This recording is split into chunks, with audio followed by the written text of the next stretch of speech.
एक निश्चित आहे, की मी काल राष्ट्रवादी काँग्रेस पार्टी अजितदादांच्या नेतृत्वाखाली मी एबी फॉर्म देऊन माझी अधिकृत उमेदवारी मी जाहीर केलेली आहे आणि ती दाखल पण केलेली आहे. दादा भुसे काय बोलले हे प्रत्यक्षात माझ्यापर्यंत आलेलं नाही.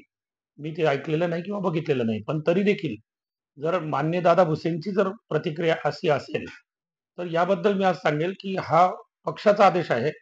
राष्ट्रवादी पक्षाने अजितदादांनी हा आदेश मला केलेला आहे आणि त्या आदेशानुसार मी उभा आहे आणि त्यामुळे माघार घेण्याचा कुठलाही प्रश्न निर्माण होत नाही आणि कुणीही असं कोणाला माघार घ्यायला लावणार नाही. पण पक्षाचा आदेश जो काही असेल, त्या आदेशाप्रमाणे मी निश्चितपणे कार्यवाही करतोय. असं की आता राज्यात 3 पक्ष जे आहेत ते महायुतीचे सत्तेत आहेत. त्यामध्ये शिवसेना असेल, त्यासोबत राष्ट्रवादी असेल अजितदादांची. अशा वेळेला ह्या सगळ्या ह्याच्यामध्ये कुठेतरी महायुतीत फूट पडली अशी चर्चा सध्या सुरू आहे. काय वाटतं? अशी कोणतीही फूट पडलेली नाही. जे काही होतंय ते सगळ्यांच्या संमतीने होतंय. वरिष्ठ पातळीवर नेते एकमेकांना भेटतात आहे आणि त्याप्रमाणे हा निर्णय होतो आहे. मला एबी फॉर्म देताना देखील संपूर्ण पातळीवर, वरिष्ठ पातळीवर चर्चा झालेली आहे आणि त्यातूनच हा निर्णय घेण्यात आलेला आहे. त्यामुळे फूट वगैरे असं काहीही नाहीये.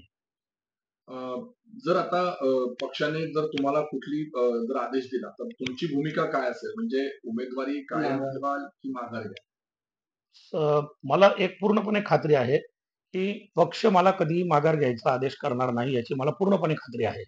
आणि जर तसा काही आदेश पक्षाने केलाच, तर त्यावेळेस मी पक्षाच्या आदेशाप्रमाणे राहील आणि पक्ष जे करेल त्याप्रमाणे मी निश्चित विचार करेल. काल उमेदवारी अर्ज भरण्याचा शेवटचा दिवस होता आणि अशा वेळेला काल तिथे दराडे नामक एका व्यक्तीने फॉर्म भरला आणि त्याच्यावर काहीतरी वाद झाल्याची घटना घडली. नेमकं काय प्रकार घडला? तो प्रकार माझ्याही कानावर आलेला आहे. आम्ही फॉर्म भरून गेल्यानंतर हा सगळा प्रकार आलेला आहे. तो मी टीव्हीवर वगैरे बघितलेला आहे. जर असा प्रकार होत असेल, की एखाद्या अपक्ष उमेदवाराला जर आयुक्त कार्यालयात निवडणुकीच्या फॉर्म भरण्याच्या कार्यालयात जर त्याला मारहाण होत असेल, तर याच्या इतकी वाईट आणि निंदनीय गोष्ट कुठलीही नाही.